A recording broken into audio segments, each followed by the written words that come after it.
So welcome to the New Perspective Theatre Company Women's Work May Mini Festival of Readings. And this is our panel 50-50 in 2020, Parity for Women Theater Artists, Where Are We Now?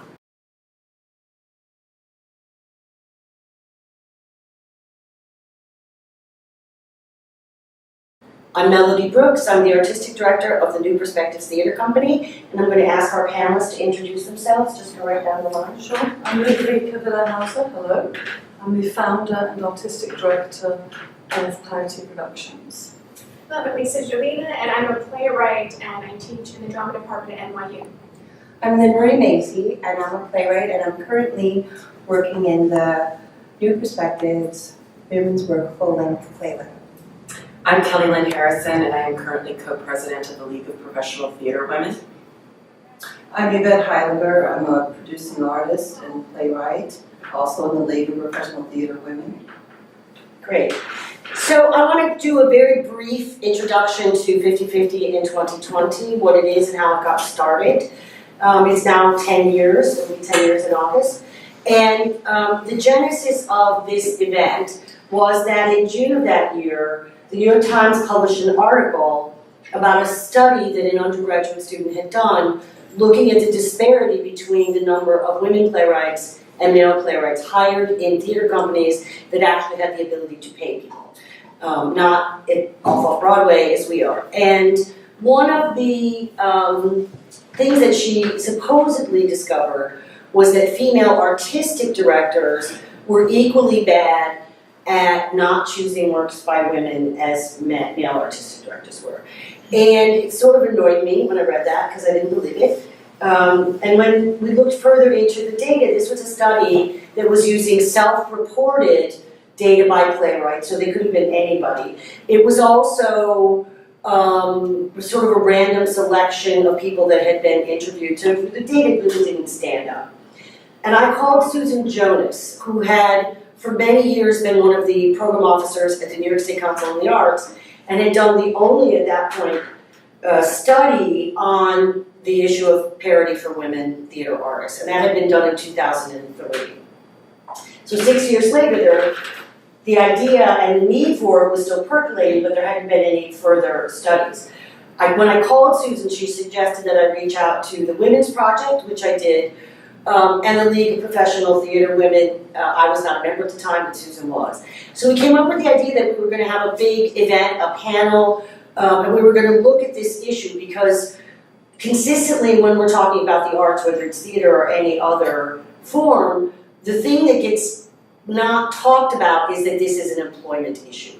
It is financial. It is women's economic health. It is not just, oh, I like this play or I don't like this play.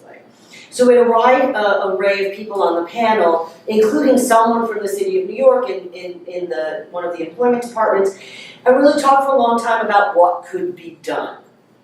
And it was the last Tuesday in August of 2009, and 180 people showed up to the Women's Project. It was a 200-seat theater. And if you know anything about New York, usually there's nobody around the last week of August. So it really showed how critical this issue was and how desperate people were to talk about it. So out of that meeting, many ideas were put forth as to practical ways in which to change the equation.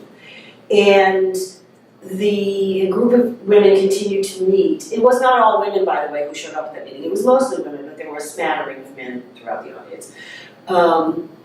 Continued meeting every few weeks or on a monthly basis to sort of hash out some of the ideas that had been raised and to try to keep it going. So that's the big picture, now 10 years later. And the calling it 50-50 in 2020 was really to say, how can we get parity, which I don't believe 50-50 is parity because we are 51% of the population, by 2020, which is the centennial of women's suffrage in the United States. So we've got one more year to go on that. And so we want to look back and say, what came out of that meeting, what of our ideas have come to fruition, and where are we in that measurement of parity? So I'm going to ask Ludovica, who has said, and I will quote her, "That day changed my life," to explain why that is. I'm very bad at dates, but August 26th, 2009, I remember.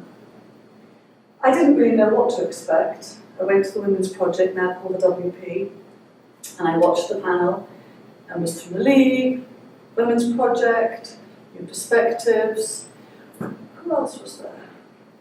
Susan Jonas was there. Elizabeth Van Dyke was on That's the right, panel. Elizabeth Van Dyke. Who had started the Going to the River series at Ensemble Studio Exactly. for women of color Exactly. playwrights. It was an amazing panel, it was really interesting, and I was completely unprepared. Julie Clark. Yes, from the Women's Project, yes. I didn't really know what I was expecting. I mean, I was already a member of the League of Professional Theatre Women. I obviously knew there was an issue, but I didn't understand the depth of the issue. The low percentages, in the 20% range. Below 28% You at know, that time. but, you know, let's say 20, still awful. Right? It's all quibble. And by the way, I'll take 50-50. Really, if we could get there by next year, I would take it. We're not going to get there, very sad. Anyway, so when I started understanding, I also at that time had stopped producing and I was focusing on my directing, and I thought, well, you know, I'll just do directing, right, and I'll get work and that'll be great, right? And I remember going to bed one day and saying to my husband, do you think I'll ever work again? Because it was so hard to get work. And I didn't understand it, and I was blaming myself, because I thought, well, some of it is my fault, obviously. I ran a theatre for 17 years, and I didn't do enough networking. Why? Because I was worrying about the mortgage and the payments, and the toilet cleaning, and paper towels, and renting it, and all that. When really what I wanted for the theatre space for was to do my work. Well, wake up, honey, you gotta pay for it. So anyway, that was a great opportunity that I had missed. I could have made amazing relationships. I met people, sure. But one of the things I learned as a director, people have to trust you. Well, in order to trust you, they have to know you. Because they're handing over their production as a director. I can't speak about other disciplines. But anyway, so I learned how hard it was for writers and directors, but also mostly at that time, also for designers, it was really bad. Now, that's changed a little bit. The very low was 8% for sound designers one year. It's pretty bad, right? 67% for costume designers. Fabulous. I'm going to stop here. The League does a wonderful report called Women Count, and there's another report called The Count. You have to tell us why they changed your But mind. that was partly why. Okay. Hearing those percentages, you know, going, what, and going, oh, I guess it's not entirely my fault I'm not getting work, right? So after this sort of head-spinning, informative panel, everyone suggested to form groups and to talk about how can we do things that are practical to affect change. I left. The reason I left was not because I didn't respect the request or anything, but I couldn't even speak. I was so upset. And I had to clear my head. By the time I walked home, that was maybe 35 blocks, I knew what I needed to do. And that's where the idea of Works by Women came about. It was, at that time, a sort of grassroots idea, which then became more. The idea behind it was, and Julie Crosby actually is responsible for it, because she said something very simple. She said, look, it's not difficult, okay? We are the majority, right? We can change this. So put your bloody money where your mouth is and get on with it. Buy books written by women. Go to see plays written by... I'm sorry, you get the idea, right? So I thought, oh, she's right. It is quite simple, really. We could do this. So that's where Works by Women came about. I thought we would support, with our time and with our money, going to see productions that represented 50% women in the genres that I felt we could do, which was writer, director, and designers, specifically. Because again, when you start something, you're small, right? And you've got to be somewhat realistic about what you can achieve. So that's where Works by Women came about. And we did. We went and we supported. It was a meetup group, and Right. Ludovica did all the work to find these shows that were 50-50, and people would go and see them, and she worked out a discount with the theater, saying, we will give you our business because you are doing this. And so that was the start of But something. the idea that we were paying for tickets was very important. I know that we earn less, I understand that, so that's actually difficult, but that was the political action. That was making change, saying, we're going to do this and we're going to pay for it. Obviously the discount was important because we go on a regular basis, right? So that's a hardship. So we kind of worked it out that way. It was a lot of work, I had no idea how much work, and eventually somebody convinced me that they would give me some money, but I had to form a not-for-profit, and that's where Parity Productions came about. So it definitely changed my life. I mean, it was unbelievable. I mean, and also, I look back at my own life, and had I hired women, and when had I, and why had I? And the stories I told were women's stories, but I hired men, you know, so I really had to look at my own actions, and that obviously changed. Yeah, I mean, that's how it changed my life. I could go on, but it's not really fair. Well, I was immediately drawn to the meeting because as an African-American woman, I sensed, though I didn't have any data or statistics, I sensed that we as a group were probably in a much more perilous position than our white sisters. So I was immediately drawn to the meeting. It was so fantastic. I mean, I get goosebumps just thinking about it. It's the power of women in one room doing something. I mean, you just can't imagine. But I realized that I had a dog in the fight, and last year at the Lilly Awards, they call it the Count 1.0. In the League of Professional Theater Women, our count covers the off-Broadway theater, but the Lilly Awards covers the national count. And so women of color were at 3.4%, and I was one of the 3.4%. I was producing myself as a self-producing artist, but you know, the great resident theater companies and the Broadway houses and the off-Broadway houses, I wasn't present in those places. But as a self-producing artist, I was producing. But those numbers aren't counted. We should look at that. Mm-hmm. And now the Lilly Awards has announced their the Count 2.0, which puts women of color at 6.1%. So within the 3 years since their first count for women of color, theaters heard, and they're like, oh, let's get some women of color. So now we're at 6.1%. But I'm so grateful, but you know, wow, that's still really low and much lower than my white sisters. So I'm in this for the long haul, and I appreciate the fight, and will continue to fight. Since we launched 50/50 in 2020, I've done a lot of activism. I've done a lot of different, I've worked in gun violence and equal pay and raising the minimum wage and immigration. But my heart was always in the 50/50 in 2025. So at our 30th anniversary with the League, we had, I did a seat at the table to make sure that the women of color within the League would have a voice within all of the programming that we were doing to celebrate our 30th anniversary. I also did a lot of writing of articles for HowlRound. Let's see,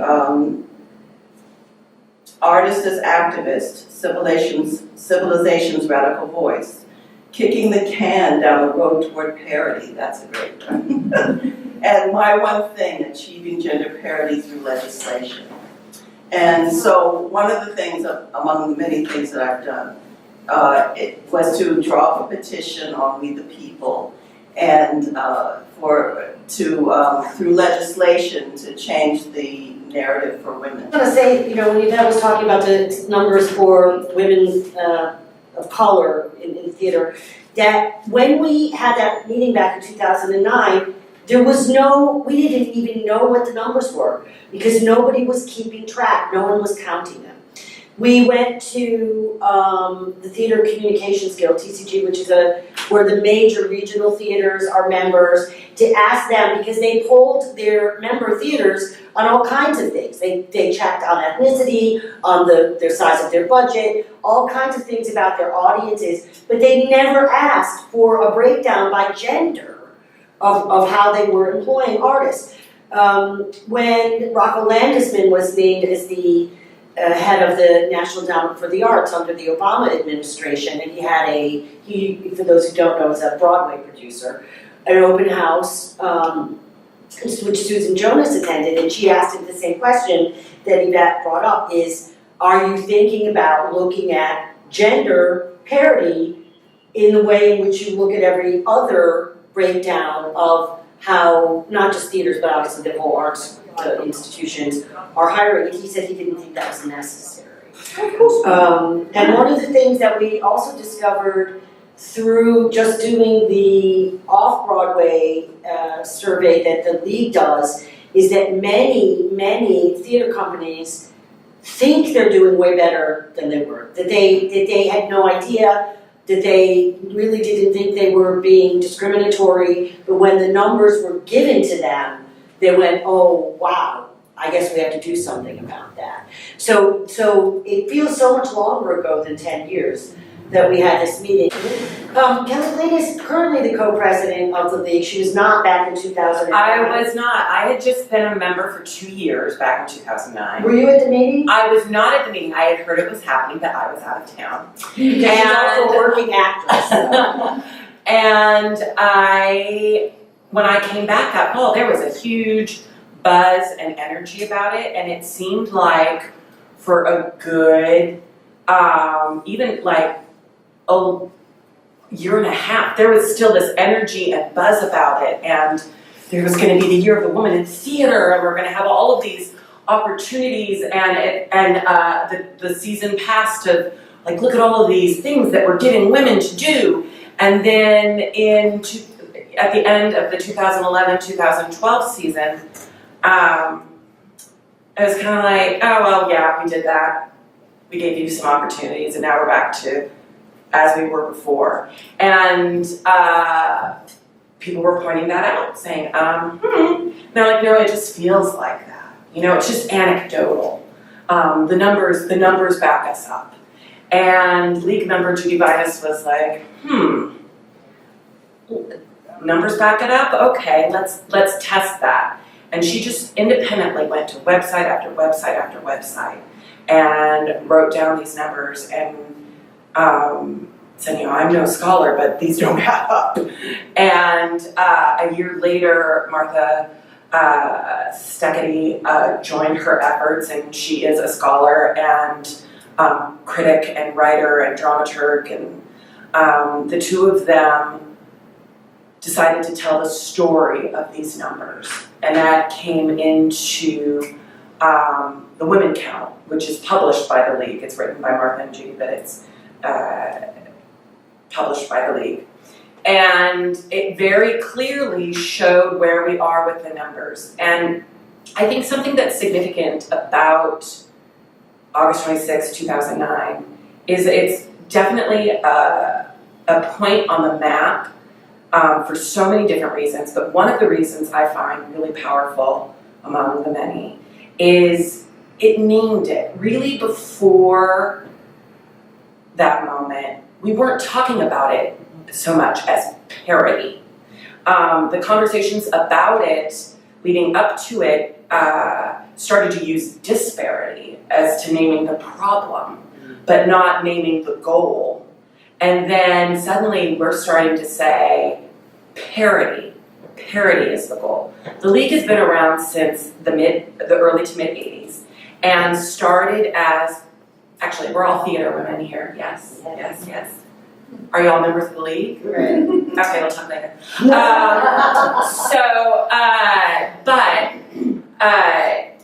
It was, you know,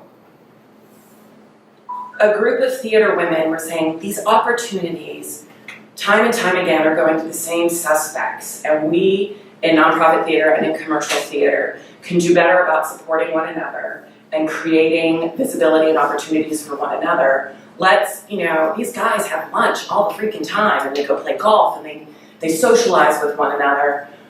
We're so busy trying to make it happen that we lost that step. Let's take that step and incorporate it into how we create business for ourselves. And that was the real sort of inception of the League. And the conversations at that time and through the 90s, they were, and how the League's mission evolved through the 90s was, okay, the League exists to promote visibility for theater women, with the idea that if they see us, they'll use us, they'll see these talents, and how can they not want to use all this delicious talent?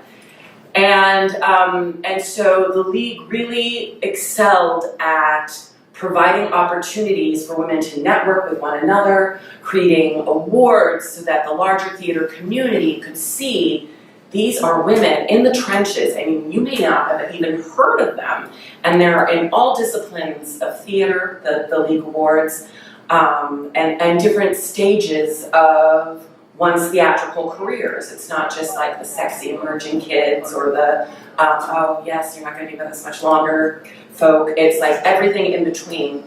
And I'm really trying to promote this visibility. And then August 26th, 2009, and it was like, wait, where are we? Like, what have we know what we're continuing to do, but at what point is it really moving the needle forward? What are we doing with these numbers? How can we track that? And the largest community within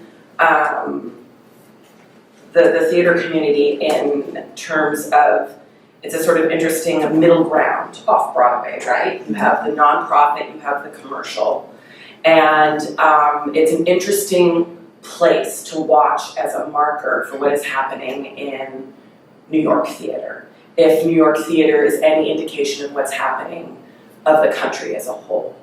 And so starting to publish the count was an identifiable way to say, okay, this is where we are. And the power of presenting numbers to people is incredible, because it was showing artistic leadership and decision makers that they were relying on their own sense of feelings about what was happening as well. It wasn't just women and their feelings. They were relying on feelings too. This is data, this is concrete. You think you're providing opportunities? Okay, well, let's see what we can do to change that. And to inspire, so there's this whole track, so there's many tracks that come out of sort of inspiration for the League from that beginning moment of 50-50 in 2020. One is data, and presenting data, inspiring change and better numbers. And then another track for us was, oh hey, it's not just about networking, it's about advocacy. How do we advocate for theater women? Once you get in this trench, you are in it, man. Like you want to be there. And so in many ways, I think this inspired an opening up of possibility about who can be working in those League trenches. So I think that's an important little arm too. But and then all of them begin to braid together and really inform the things that the League took on. One of the things that we did is go through a strategic planning process of like, what are we providing to move this needle and to help more theater women?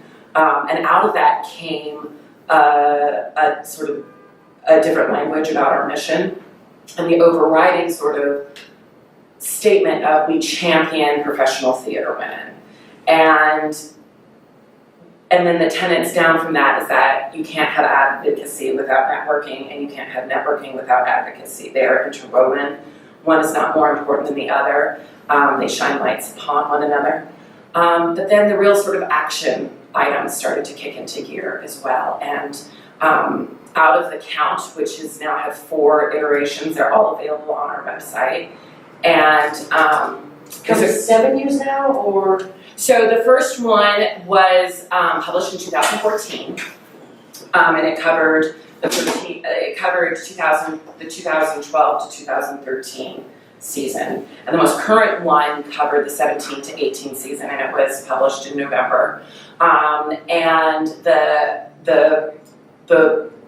press release is a great sort of little cliff notes, but that's available on theaterwomen.org as well, and it gives amazing highlights. One of the highlights that is in, with that, we can put a pin in that, but because that's not where we are now. Yes.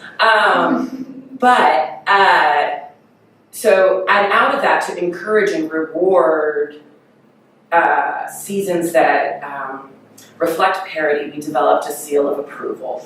For instead of browbeating, which is oftentimes the perception people have of women activists, is that they harp on about things, and we wanted to sort of flip that on its ear and reward people who are exhibiting seasons of parity, and so we have a seal of approval for that. And then when the second count came out, we're like, okay, so we have work to do, still got work to do. And what is something proactive and positive that we can do that can just become a tool and a catchphrase for what you can do at the institutional decision-making level to provide more opportunities for women. And out of that, our advocacy committee developed #OneMoreConversation, which is just a simple invitation for decision makers to have one more, it's based on the Rooney Rule from the NFL, which shouldn't be as much of an intriguing hook to male artistic leadership as it is, but it is. And it's have one more conversation with a theater woman before you make your final hire. We're not demanding that you hire someone. We're not putting quotas on you.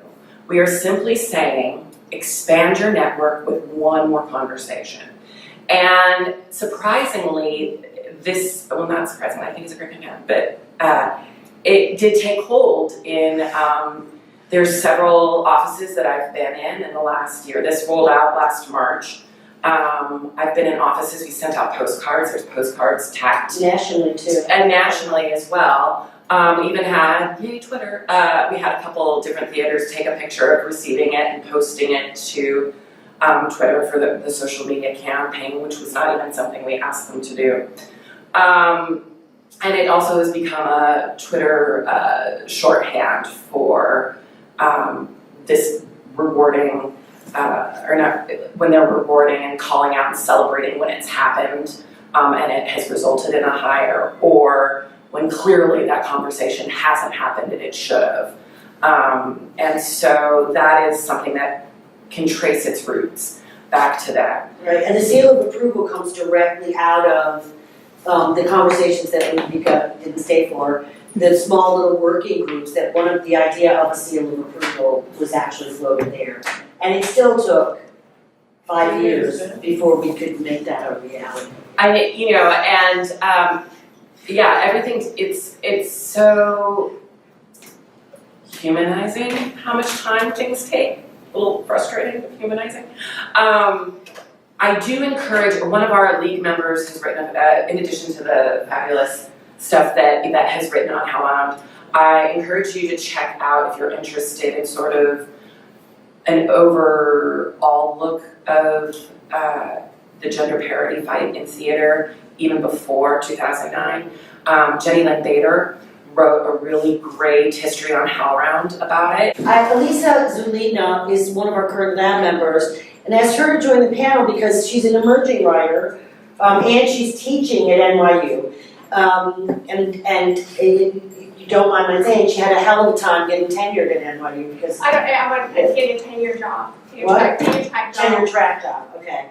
And really shared some of that, some of those issues that seem to be somewhat related to your gender, right? Right, yeah.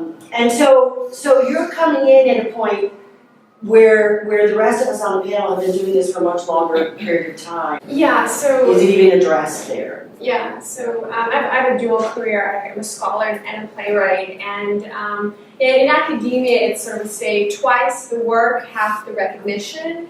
Most tenure track jobs are by men, and women get visiting jobs or adjunct labor, so the jobs that don't get paid as much. Most of my work, most of the companies I work with have been, luckily, companies that promote women's work. So New Perspectives Theater and Exquisite Corpse Company. I don't think I would have a career as a playwright if I didn't submit my work specifically to groups that nurtured the writing of women. So I really kind of benefited from, I think, that kind of the generational switch. And in terms of my work as an educator, I had sort of like a moment 2 years ago where I started looking, sort of taking some responsibility for my own actions and thinking, well, what am I actually teaching? What is actually on my syllabus? Because here I am, teach School of Arts. My students are artists. They're playwrights, directors, actors, and we're teaching. We're always thinking how to innovate that. So. A lot of my students will know Hedda Gabler and Miss Julie, right? And these meaty female parts they want to play. But they don't know, for example, about Victoria Benedictson, who was a playwright who was erased from theater history. So as a theater historian, it's important to tell my students not only about, hey, here's a contemporary female playwright you should be reading, but also to show these sort of mechanisms of oppression that was there from the very beginning of commercial theater, how women get erased, how women's careers get destroyed, so that students are aware that just because someone's not famous doesn't mean their work is not valuable. And at that age, from 18 to 21, I think they can really absorb that information and become very inspired by it. So when I teach Victoria Benedictson's in Chapman, I'm like, oh, this is like Hedda Gabler and Miss Julie, because the woman inspired that character, because the men took her life and they made plays out of it. And the same with The Doll's House, right? It's based on the life of a woman who wanted to be a writer. Ibsen just takes her life and says, I'm going to write this feminist play called The Doll's House. So it's just studying theater history to know where we are now. And so many things have not changed, right? Like that's so, but I think they are, I do think there's a shift in the sense that the generation that I see in the classroom, they are inspired to change things. So I have students come up to me and say, oh, I was auditioning for a part, here's a cast list, and they're talking, the first thing they notice about a woman is how she looks. That's not right. That should not be in the cast list. They already know that. Like, I think that there will be a shift. It's slow, but I see some hope. And it's, when you teach young students, you do get to be more hopeful because you see that they're full of ideas and full of how to incorporate women, not only women, but women of color, women of different abilities also in the theater. So I do have hope for the future generation who are in my classrooms. Okay, that's great, really good. I will say that On Her Shoulders, which is a program that New Perspectives does with support from the league, we didn't begin it. Susan Jonas started it with some other people, but we took it over shortly thereafter to keep it going. Is exactly rediscovering women playwrights from the past, and there are hundreds of them. So I think and I teach the collective. Our book, we did a book of the essays on the first 3 years just to identify the student with the bio and putting their play in context, and so that's great to know. Now, Lynn Marie, you've been a playwright for more than 20 years? Oh, yeah, about 20 years exactly, because the first plays that I wrote went up in 2009. And it was off Broadway, and I started doing, became more interested in writing because I started out as an actor and found myself typecast in the same part over and over again, which I found was really dull and boring. And so I thought I could contribute by writing better parts for women. And so I started writing some scripts that feature, I always wanted to have at least half women, if not an all-female cast and everything that I worked on. And I actually, at the time too, was playwright in residence the time of the meeting, was a playwright in residence at Theater 1010, and my artistic director Judith and I went to the 50/50 and 2020 meeting. We were there, and so we participated in that, and we continued to participate for a while. That's part of the reason that brought me to New Perspectives as well. I thought, I know where I have to go. I needed to be able to let it all out. Yes. And so actually I'm really proud of the play that I wrote last summer in the short play lab. It was a play called The Color of Vengeance. And I just was really proud of that work, and and to continue to work on some full-length scripts that are completely out of my comfort zone. You might not think it. We saw little excerpts today, but this is completely out of my comfort zone. So, but that makes me really happy. And I think one of the reasons why I asked Lynn Marie to talk about it today is that she could have continued writing adaptations of Jane Austen and other kind of classical novels. She's very good at it. She could have done that and had a nice, comfortable career, but in fact, she has a whole lot more she wants to say.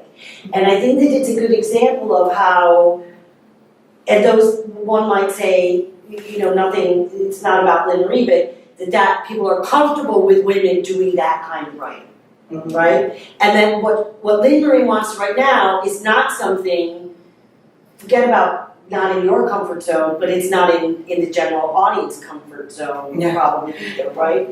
It's like diametrically opposed sort of pieces. Right, and so being given permission to write whatever she wants to write, I think it's not the norm. The women are boxed into categories, women of color as well, right? When they want to write, that plays by women are like the equivalent of a chick flick. So if it's written by a woman, it must be only appealing to women, and it must have a limited audience. And we know this is some of the statistics that were done that we found out from the report that was done in 2003, is that plays by women earn more money and win more awards than plays by men in the commercial theater and in the larger regional theaters. I think it's 18% more ticket sales. Yeah, and more ticket sales, because women buy 67% of theater tickets. So that putting your money where your mouth is really important. But also, if you think about it, that women, the twice as hard, what was your? Twice the work, half the recognition. Right, and so that these women that up until now that had been produced on Broadway, or produced regionally to any, widely, that of course they're the cream of the crop.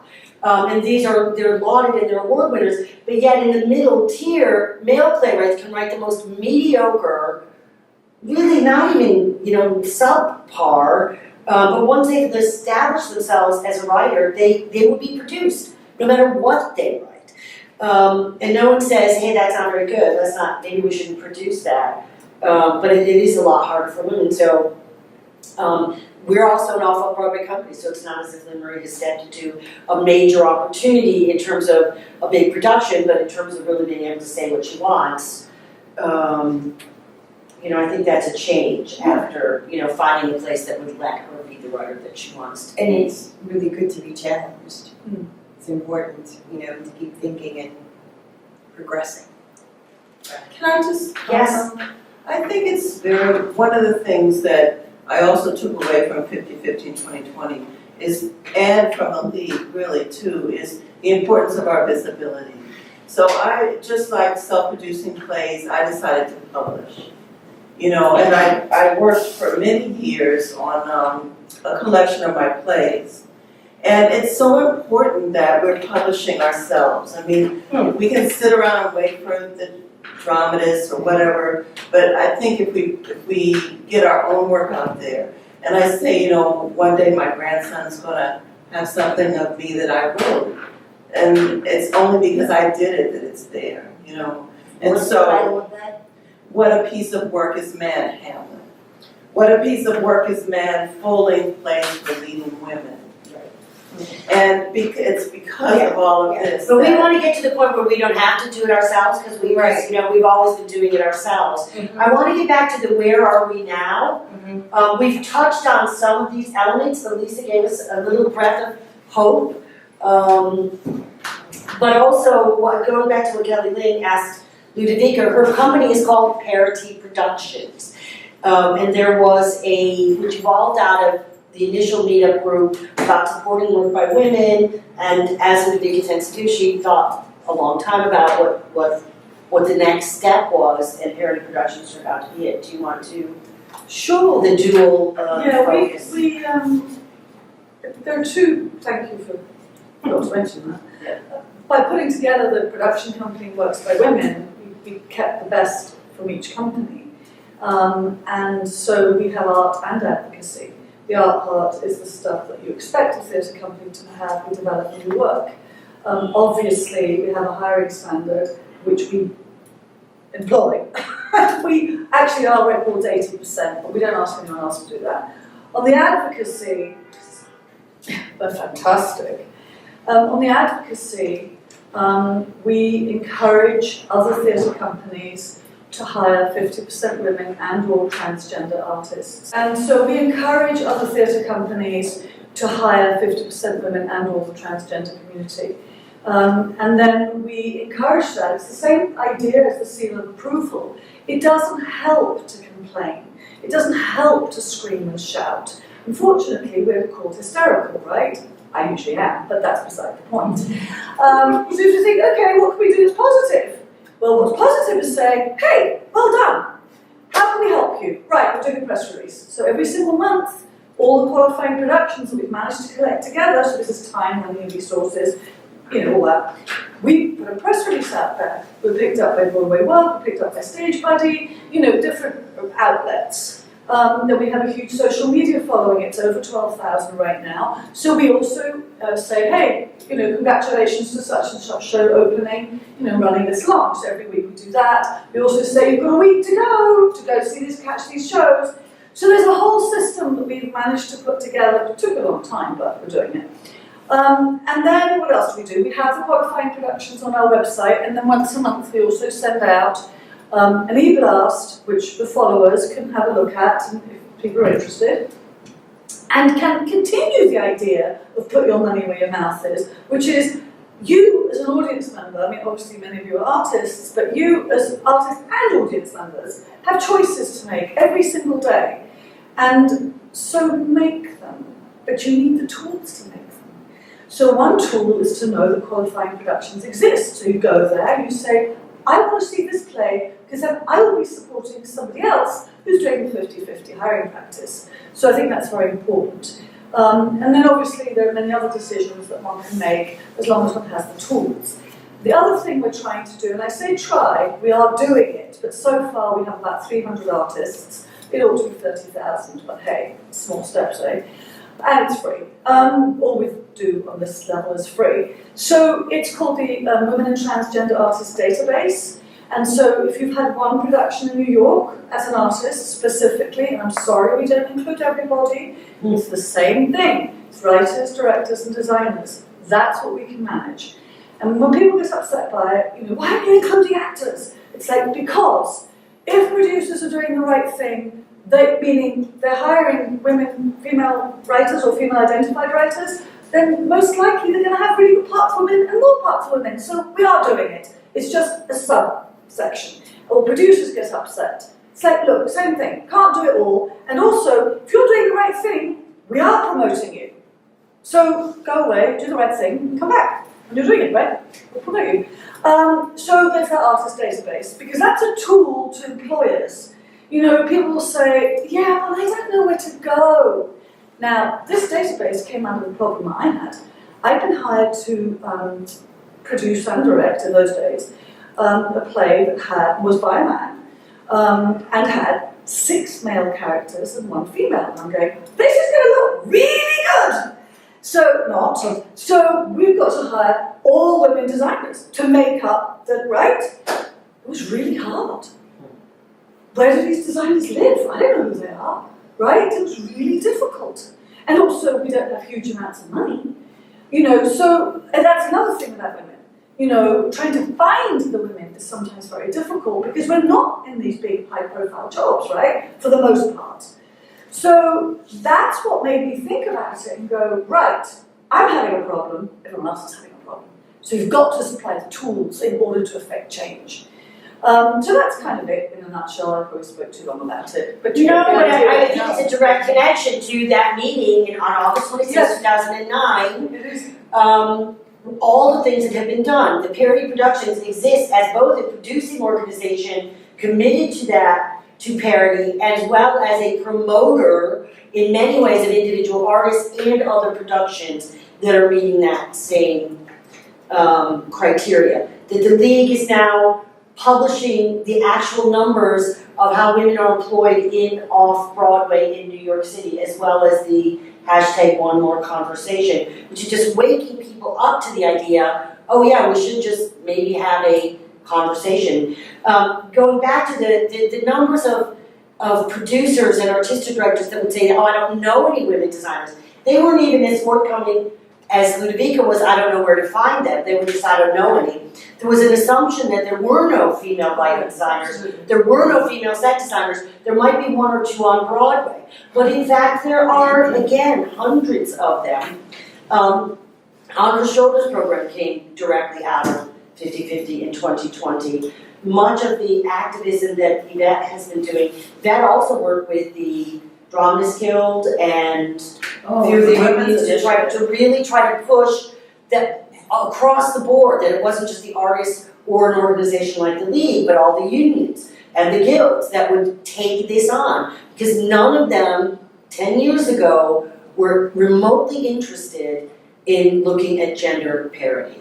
They felt, we heard all kinds of excuses. Well, if they did it for women, they'd have to do it for every ethnicity. Not even just, well, we'd have to do it for people of color, but every fringe group would have to have their own committee. Again, this notion, not understanding that women are more than half of the population, just being lumped in with, that has changed, I think, when we talk about the movement.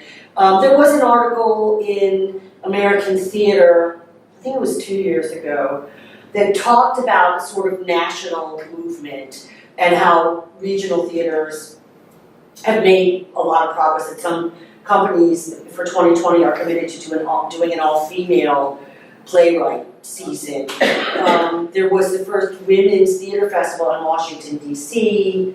2 years ago. Dan Barnett. Yeah, and we're coming up now on the third year of that. They had over 60 productions throughout the city, all written by women. Kilroy's? The Kilroy's list, to answer that question, we don't know any female playwrights, that this group of women in LA said they were going to publish a list of plays by women in particular, and they're vetted plays, and they ask people who see a lot of plays or develop them to nominate people to the Kilroy's list, so that can never be an answer again. I don't know any plays by women, I can't find any plays by women. Not done, that's taken care of. So I think that's probably a major accomplishment, right? Yes. Because that can never be an answer again. I was a little annoyed, as I am wont to be when we discuss this topic, with the TCG article, because one of the things that I felt was that after 10 years and that we'd finally broken some ground, was that it was all so passive, that it was also, we have to now applaud these male artistic directors or male producers because they're kind of considering it. It's in the vein of the seal of approval, but I felt that not enough was being asked of them for them to get the applause. Unlike the seal of approval or your list, you have to actually do it, as opposed to, I thought it was just a little too. Well, and one of the things that the League is looking to now is that advocacy needs to happen on a sort of two-level front, if you will. That not only do we need to push the needle forward, we need to make sure that the needle doesn't fall back. Yep. And so, and when we were looking this year as to where are we now, it's like, oh, okay. We're on the road to parity. Let's make sure it's a one-way road. But look at all of these amazing partners who are on the road with us. Last year at every June, and you should join us on June 11th, Tuesday, June 11th. We have a march through parade march, depending on who you ask, through Times Square. That is called Women Stage the World. And last year the unions partnered with us on that march, saying yes, representation matters, change the stage. We had IATSE and Equity Equity was a major partner in the Parade for Us last year and hopefully again this year. And so those are people who are beginning, and organizations who are beginning to partner and see how when someone succeeds, everyone is succeeding. It's not, nothing is being taken away from one. It's not a matter of A zero-sum game. yeah, it's a wide heart, as Anne Sexton would say. And so there's these partners, and then also we have the Kilroys, we have we have the Lilies, we have Waking the Feminists in Dublin, we have all of these different people who are on the road with us. And so we're working to amplify one another. If you key in and start to follow the league, if you are a social media type person, you'll often see a hashtag Parity Amplifier, because we want to take the work of other groups and put it out there even further, because everybody needs to know. That is where we are now, ever moving forward. And so while things might not be 4951 in 2020, and not to our host, we are ever moving forward towards that, and we're not going back again. Yes. And Lisa, you are doing the work yourself in your classes at NYU. Do you see any broader discussion of this? Not necessarily at the hiring level of professors, but within the theater department there. Is this? We have a series actually, Women in the Arts. So we invite once in a while, a few times a semester, either a female director or a playwright to come and talk about sort of the struggles this person had in her or their career. So yeah, it is definitely happening on the level of the drama department. And at the level of the classroom, it's actually a great opportunity whenever something comes up, just make it part of pedagogy. Like even if I walk in and one of my students comments on my clothing, I can make that as a part of the pedagogy. Why do you say that? Do you say that to your male professors, or also the emotional labor they ask of teachers? Or if you ever taught, that as a woman you're asked to do more, so when they ask for extensions, I'm always like, did you ask? Why are you asking me for an extension? Do you think I'm maternal? Remember, I'm a cold Russian woman. I'm not going to give an extension. Right? So I talk a lot about emotional labor, so they're aware, there's a lot that you can do at that age as they're forming as artists to make them think about these questions. I think a lot of it begins really at those formative years as artists. They have it in there, I think it really does. We did a panel last year after our May festival, and one of the plays that we read an excerpt from, we did the full one this time, is full of young men. And we had a bunch of them, and two of them stayed. And we got them from recommendations from Stella Adler, from BMCC, all these actor training programs. And two of them stayed for the panel. And when it was over, they were flabbergasted. Because they said to us they wanted to talk about it, that it had never occurred to them that there was even a problem. Because they're of a generation that has grown up with women doing much more than, certainly my generation. So they would see women in positions of authority or their own mother's work, but that when the discussion about what the issues really were, they were like, they understood it, they got it, they wanted to be part of fixing it. And they openly expressed that they were going to go back to their acting classes and talk to their male peers. So, yes, I think that we have to do much more to younger age. And Lynn, for you are now moving into directing, right? A little bit. A little bit. Yeah, we're gonna keep pushing her in that direction. Because she's good at it and she should be doing it. So how do you, has the equation changed for you in your own work? Ludovica's epiphany in a way that she hadn't thought about the fact specifically that it was because she was a woman that she couldn't go out and get work as a director, that she wasn't producing herself. But just in terms of moving from that comfortable place of writing these adaptations to now taking on some, tougher topics. Is it having any impact on you as a female playwright versus just as a playwright? Well, I'm not quite in the position where I've begun sending them out a lot, because I tried to find a place to send my 1X. I think we talked about this. And there's nobody that wants 1X that have been in a production before. They all want new work. They all want something, that has never been produced before. And so it's very challenging just to even find a place to submit it. Or I would like to have this play done again.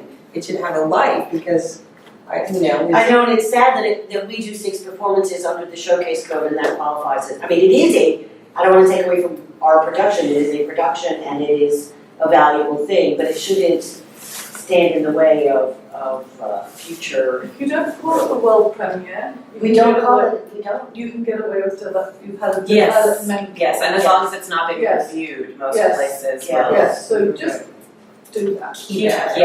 Okay, we were putting this Change this. Submit like a That's minute. not, we'll have that conversation offline. Yvette, do you want to wrap up for us? I think we're. It's the truth. Yeah, 6:07. It's what? 6:07. 6:07, so. I Yvette just had the wanted to final say. I just wanted to comment on what the professor said.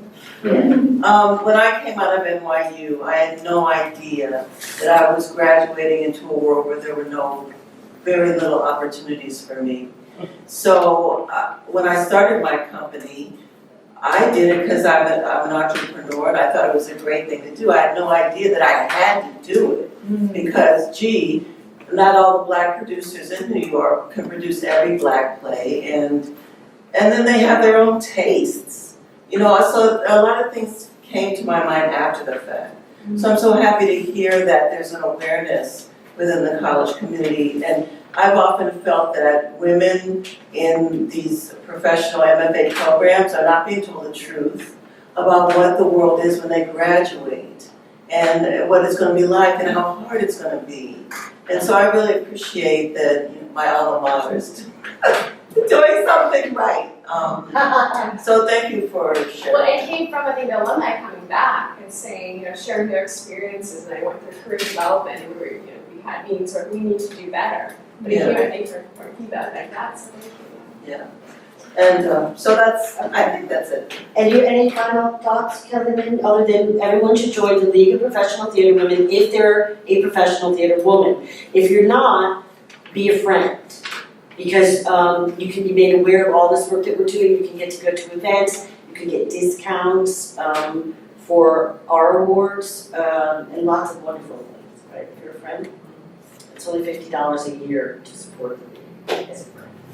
I would encourage all of us as theater women to think back to those conversations that were happening at AFA and Sardi's in the early 80s that started the league, and think about what your network is and increasing your network, and not being afraid to reach out to another theater woman and saying, hey, let me buy you a cup of coffee, and I have a couple questions, or I'm really curious about how you did X, Y, Z. I think so, and men do this all the flipping time, and I think that we need to be better about investing in one another and taking risks, reaching out for that investment. Although men don't have to buy the coffee to have that conversation. No, I have a foot in the corporate world, and the young one who wants to be mentored absolutely buys the cup of coffee, Okay. or the beer, or whatever it is. And then they develop the relationship, and then the more successful person starts buying. But in the corporate world, but since we're not corporate, and we want to respect how busy everyone's time is, a cup of coffee goes a long way to getting invaluable advice. Doing that stuff. I think the one thing that, and I said this, I think Lynn's project had what was it, a company from Ireland? Waking the Feminists? That's it, Waking the Feminists. There was a big thing, Waking the Feminists, that's right. And the one thing I think is important for all of us, we're all overwhelmed, we're all struggling, we're all doing too much. Demands on our time are ridiculous.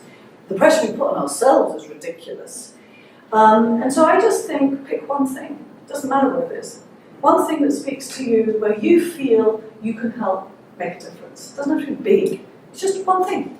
Because if all of us did one thing, I think we really would make a difference. And I think that's important, to not to give up and go, oh, it's just so far away. It's like, yeah, but take a step, you're closer. Right?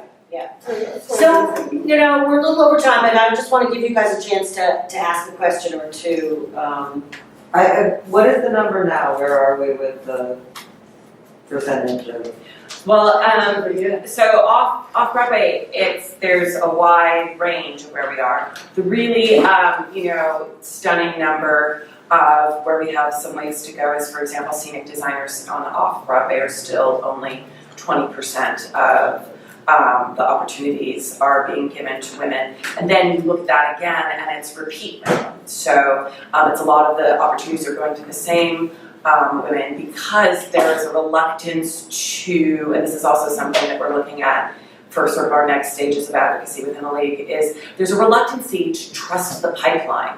The pipeline for men is inherently somehow more reliable, I guess. I don't know, they built it with better pipes or something, I don't know. But they're much more willing to trust a male artist further down on the ladder to bring them up than they are likely to take one of his female peers, who may even have more credits, better credits, and not be a peer, but they're on the same flip and run. So and I'm mixing metaphors with ladders and pipes, but whatever. And I'm in a room with writers, I'm feeling intimidated. So there's that we need to look at in terms of that. But then there's exciting numbers too, in that in this last 17-18 season, 47% of the directors off-Broadway were women. So that is why we want to put a pin in that number, not let it slip and move it forward. So there's a wide range of work that needs to happen within these numbers. And something, that is, and now my mind is failing me, but the play that was directed by Lee Silverman this season on Broadway, one of the reasons, there was a lot of... the all-women design. Yes, there was a lot of hoopla around it being the first Broadway design team. Isn't that great? And isn't that terrible? It took us this long. And then we've had so many male ones that go uncommented, and we finally get a female one. But that aside, what really should have been celebrated about the all-women team is that it took women from all different stages of the pipeline. It took women who were making their Broadway design premieres, and it had a Tony nominee, and it had a Tony winner, and it had, so it was all stages, and that is what male design teams look like, and so this is what women design teams can look like too. And then these women now have Broadway credits, because it's like, one of the things they say is like, oh, this commercial production is millions and millions of dollars, and can we trust a woman to bring it home for us? We need to trust somebody who has the credits and who has whatever. So helping the pipeline, moving people up the pipeline is really an important step. I just want to say, because that reminds me that women in the beginning of the 20th century had much, much higher numbers on Broadway. It was a whole different industry at the time. There were not long runs. There were no directors per se. Playwrights often directed their own shows, and they made a lot of money because they would license their plays to famous actors who would then tour the country. But there were women that, again, erased from history, who were millionaires from being playwrights. And if there was a design for their play, they often did it themselves, and there are a lot of women design. So I'm not sure, this is my new mantra from On Her Shoulders. It's the first all-female design team that we know of. That we know of, yes. Yes, and I want to put this caveat on everything. It's the oldest extant script by a woman that we know of, right? Because there's so much to And I think another pitfall is to, you see two Broadway shows in a season, directed or written by a woman, and you're like, oh, we're good now. But really, I heard, because obviously we deal with this, and people say, well, it was really good this year, right? You call two really good. I call that really bad, and then followed by a season of none. Yeah. So the pitfall that we're good now, please watch that. Yeah. Any other questions? Yeah, comment? The Living Boards 2.0 count is out, so if you wanna know on a national Yes. scale what's going on, if you Google their website, it's on there now. And that again also changes, it's not, we haven't had a long enough run to say, well, unlike the 2003 study that looked back several years, they could come up with a number that was more of a steady number, right? We're not there yet. In the making sure it doesn't backslide, are you seeing anything that's connected to the greater political picture, which seems to have been pushing women's rights? Yes, because one of the things that is also unique about, I touched on it a little bit earlier, about the off-Broadway community is that there's a lot of nonprofits in companies in the off-Broadway community. It's actually now, unlike 20, 30 years ago, it's predominantly nonprofit theaters as opposed to having some commercial theaters in the mix.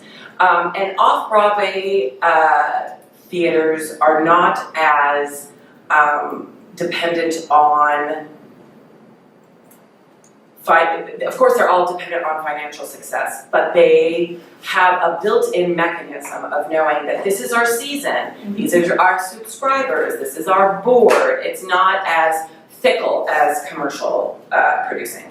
And so in the nonprofit world, artistic leadership really is being held accountable by a subscriber base that is saying, and one of the sort of more stereotypically male nonprofits, I think it could arguably be said, in the theater world was the Atlantic Theater Company in the playwriting that they produced. This season is remarkable. They produced all female playwrights, and I think 75%. That's off the top of my head, so don't quote me, but it's somewhere in the neighborhood of that, of women directors. Because they're bored, and took a look at the history, and it was really exciting. And the work was great. I don't know if you saw any of it. It was so good. And they're enticed to keep an eye on that because it did well for them. So even though they're not reliant on an uptick in ticket sales, it did uptick their sales. So I think that yes, that pressured in a positive way or whatever way gets heard, I guess, does need to remain to help sustain it. Yeah, we cannot let up. I'm going to stop here so we can stop the tape because some people have to leave, but you can certainly continue the conversation. Well, thank you. Thank you.